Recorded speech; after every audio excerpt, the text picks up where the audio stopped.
Now, ranking member of the House Select Committee on Intelligence, Democratic Congressman Adam Schiff of California.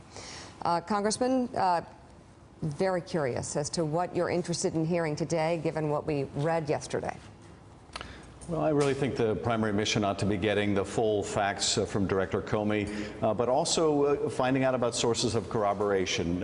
He has, I think, already indicated that he shared these experiences with other people at the Bureau. We ought to want to talk to those other people at the Bureau, make sure that what he told them is consistent with what is in his written statement. Any other details about what took place in those meetings, any other context that will help us be informed about what the president was intending to do, those, I think, ought to be the central focus of what we learned today that would be most productive in terms of both the president's conduct as well as shedding light on whether there was any effort to obstruct the investigation. Congressman, it's Willie Geist. You read through the former Director Comey's statement yesterday. You've reacted to it. Did you learn anything new in that statement, or did it just confirm for you things you've read in the press and things you've heard in your private briefings as well? I certainly learned new things. It did confirm a lot that was already out there. We had a pretty good preview from various sources about what the director was likely to say. And still, when you see it in black and white, it's quite shocking. When you look at the chronology that the president dismisses other people from the room, asks essentially the director whether he wants to keep his job, demands loyalty. This is happening, right after Sally Yates has gone to the White House to tell them that the president's national security advisor may be compromised. So this is right after that. The next day, the president is asking for this loyalty. You then have subsequent one-on-one interactions that are orchestrated by the president. You also have, the day after Flynn is fired, this other private conversation where he asked the director to essentially lay off the Flynn case. And then, of course, you have the final result. The director doesn't comply with these requests, and he's fired. So we need to, I think, fill in as much of the detail as well as find out who can corroborate this account. And then, not only that, he told him to drop the investigation. He didn't. He got fired. And then Trump admitted he got fired because he didn't lay off the investigation. Right. He admitted that in an interview exactly to Lester Holt. Congressman, you said yesterday in reacting to this statement from Director Comey, quote, "It is certainly evidence of interference or obstruction." Your Democratic colleagues this morning on this show and other places have stopped short of saying they see obstruction of justice. They say they'll leave that to a prosecutor. Where do you see obstruction specifically in that statement? Well, I think it's hard to reach any other conclusion but that this is evidence of interference and obstruction.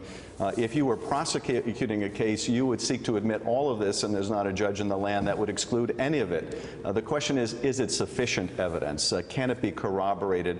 Is there other evidence in addition that goes to the president's intent? And here we really need to get that testimony, and we're not going to be able to accept Director Coates, Director Rogers, Director Pompeo.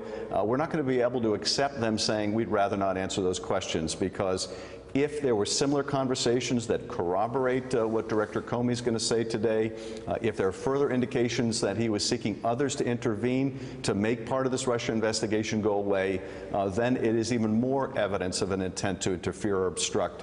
So absolutely, I believe it's evidence, but whether it's sufficient, I think, is yet to be determined. David Ignatius is in Washington and has a question. David?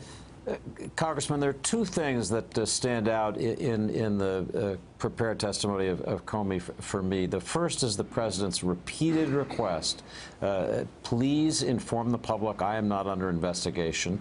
And then second, his persistent efforts to get people, including Comey, to drop the investigation of General Flynn. Let me ask you to focus on the second. Why was it so important to President Trump that the investigation of Flynn be set aside? Well, that's a good question, and I don't know the answer yet. It could be out of loyalty the president had to Flynn. It could be out of a concern for what a prosecution of Flynn might ultimately produce. We simply don't know, but I do think it's revealing that after he's informed by the White House counsel via Sally Yates that Flynn has misled the vice president has misled the country, he doesn't act on this. He seems to be perfectly fine with that. Ultimately, when he's forced to fire Flynn because this becomes public, he's not mad at Flynn. He's still defending him. He's mad at the press. So this is someone who doesn't think Flynn has done anything wrong. Does that indicate that Flynn was acting on instructions of the president, with the knowledge of the president, in having these meetings or discussions with the Russians? That's still, I think, a matter that we need to get to the bottom of. All right. Ranking member of the House Intel Committee, Congressman Adam Schiff, thank you very much for being on the show this morning. Thank you. Thanks for checking out MSNBC on YouTube, and make sure you subscribe to stay up to date on the day's biggest stories. And you can click on any of the videos around us to watch more from Morning Joe and MSNBC. Thanks so much for watching.